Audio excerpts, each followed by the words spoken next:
So we often see people who are on prescription painkillers for a painful condition. And when they don't receive those pain medicine pills anymore, they often end up sick. They're dependent on the medication, they can get withdrawal. And heroin, unfortunately, in America is right now cheap and easy to get. And so we're seeing people, even grandmothers, who are using heroin as a part of the opioid epidemic because they started with prescription painkillers. I've been a deputy district attorney for about 12 years, and I've been prosecuting healthcare fraud for about 5 of those 12 years. And I've done general felonies, I've done domestic violence, I've done sexual assault. And the common theme in all of these types of crimes is drug abuse. And prescription drug abuse is the fastest growing drug problem in the United States right now. So if we could find a way to help reduce or minimize the abuse of the prescription drugs, which could be done with a safe, secure, convenient receptacle and process of disposing of these drugs, then it could make a difference in crime all over the county.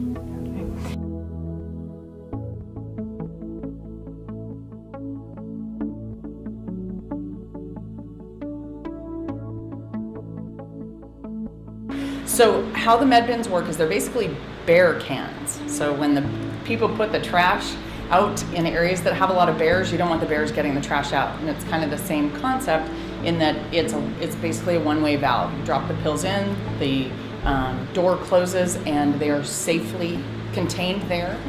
When the company comes to pick them up, it's all very safe. They contain them and they take them, and then they are disposed of in an environmentally safe way. Nobody can reach in and grab what they want out of it. It's not a choice. It's a one-way bin that will keep these safe and out of our community until they can be properly disposed of. I hear a lot because I work with youth closely. We have a youth program, and when we do focus groups, they mention to us like, medications everywhere. We hear about it in the hallways.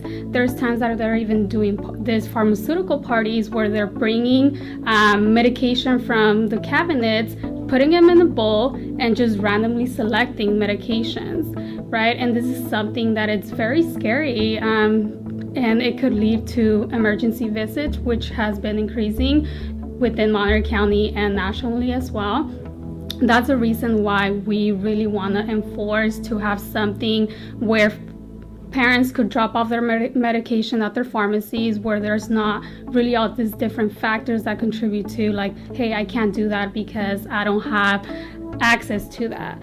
So it's really working as a community and try to prevent this from happening and extending that. So we're out here today in beautiful Monterey Bay, here on the beach, because we're concerned about the fact that drugs are getting into American waterways.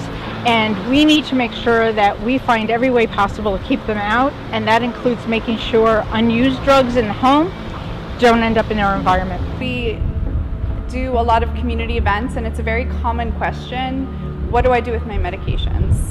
So we tell them about the drop-off program in medical bins throughout the county, but we only have about 10 bins for a population of over 200,000 people. Let me be clear that when we're talking about drugs, we're talking about everything from over-the-counter aspirin to opioids you get from your doctor. Because in the environment, these are all chemicals that affect living organisms. If you're a seagull or if you're a sea otter, you don't care whether it's a prescription or over-the-counter. It's still medication that should not be getting into you and into the environment. Roughly 4 out of the 10 youth who misuse and abuse of prescription medication, they obtain it from a parent cabinet. So the access is there. It's at their homes. They're obtaining it from their home. And a lot of the things that we also hear is, if I don't get it from my home, I could get it from my friend. So having that social interaction, also there's access towards that. A lot of young people start experimenting with what's in the medicine cabinet. It's prescribed by a doctor. It must be safe. Many people that would never use illicit drugs or never consider using heroin, but this prescription, it must be safe. It was given to my mom by a doctor. And so having the medications that accessible in the home is one of the major dangers for people experimenting. Oh, I'll just try one of those pills because my knee hurts. Oh, wow, I feel different. I'll try another one. And so just getting that that initial exposure, if we can stop right there and never have anyone have to deal with addiction and have to deal with all the problems, that's a win. There's a really large demand for them, and we cited 5 new bins last year, and we found that they receive about 300 pounds a month, or almost 4,000 pounds a year. So the usage is very high. They get filled up for the monthly pickups, and we want to make sure that there's more access to bins. One of the big reasons these things are getting into our waterways is because they are disposed of in the trash or down the toilet, and that's getting into our waterways. We need to make sure that people have proper receptacles that they can drop off medications so they can be safely disposed of. So at our institution alone, in the last year, we've collected approximately 1,800 pounds, and several law enforcement agencies that we've been corresponding with have also collected several hundred pounds, as many as 850 pounds in 1 year from one police department.